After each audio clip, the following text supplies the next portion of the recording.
नमस्कार, मैं हूं दीपिका। आप देख रहे हैं देश का सबसे भरोसेमंद digital news channel VK news. देश में गुटखा पान मसाला खाने वालों की तादाद ज्यादा है। अधिकतर लोग इसका सेवन करते हैं, लेकिन अब इस पर पाबंदी के आदेश दे दिए गए हैं। लेकिन गुटखे की पाबंदी पर चुनौती देने वाली याचिका की सुनवाई की गई, जिसकी सुनवाई सुप्रीम कोर्ट में हुई है।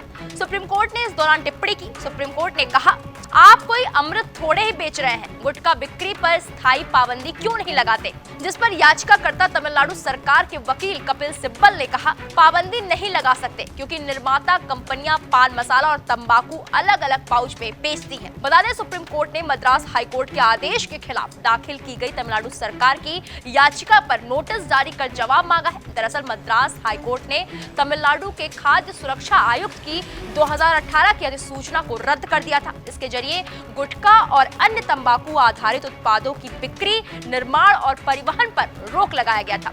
हाईकोर्ट द्वारा इसे रद्द करने के आदेश के खिलाफ तमिलनाडु सरकार ने सुप्रीम कोर्ट में याचिका दाखिल की थी। Justice KM. जोसेफ और जस्टिस बी.वी. नागरत्ना की पीठ ने सुनवाई करते हुए सरकार से पूछा, हर साल ऐसी अधिसूचना जारी करने के बजाय स्थायी रूप से पाबंदी क्यों नहीं लगा देते? ये कोई अमृत थोड़े ही है। इसके जवाब में कपिल सिब्बल ने कहा, लोग हर बार अलग अलग पुड़िया खरीदते हैं और इसे मिलाकर गुटखा बना लेते हैं। अब आप ही बताइए, तंबाकू और पान मसाले की खरीद फरोख्त पर कैसे पाबंदी लगाई जाए? राज्य सरकार ने 2013 में ये पाबंदी लगाई थी, लेकिन ये अस्थायी तौर पर थी। हर साल सरकार इसे साल भर के लिए विस्तार करती है, फिर वही कोर्ट कचहरी की कवायद होती है।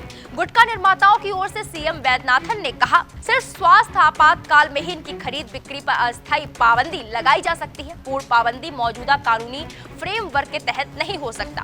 यह अधिसूचना उसके बाहर है। पान मसाला, गुटखा और तंबाकू उत्पाद एक अन्य निर्माता और पक्षकार के वकील अभिषेक मनु सिंघवी ने भी कहा, 2006 के उस एक्ट पर आधारित अधिसूचना तो वर्षों पहले ही कब की बेअसर हो चुकी है। अब उसके आधार पर हर साल पाबंदी की अधिसूचना जारी करना स्वीकार नहीं है। इस पर तमिलनाडु सरकार के वकील कपिल सिब्बल ने जवाब दिया, हर साल यही दलीलें देना भी तो उचित नहीं है, क्योंकि ये उत्पाद साल बीतने के बाद भी जनता की सेहत के लिए उतने ही खतरनाक हैं। क्या साल बीतने के इन उत्पादों के सेवन से कैंसर का खतरा भी खत्म हो जाता है या टल जाता है?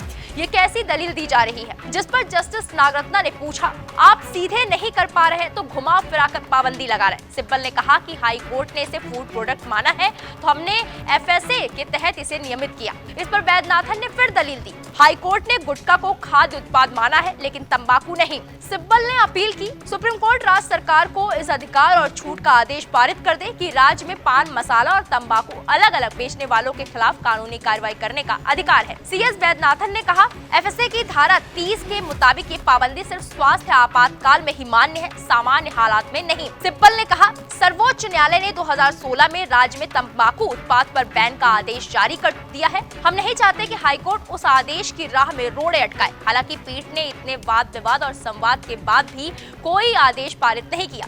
इस मसले पर 18 अप्रैल की सुबह ही पहले मुकदमे के तौर पर सुनवाई जरूर तय कर दी जाए। अब इस खबर पर आपकी क्या राय है? कमेंट सेक्शन में जाकर जरूर बताएं। बाकी बड़ी खबरों की आप देखते हैं वीके न्यूज। वीके न्यूज, राष्ट्र के नाम।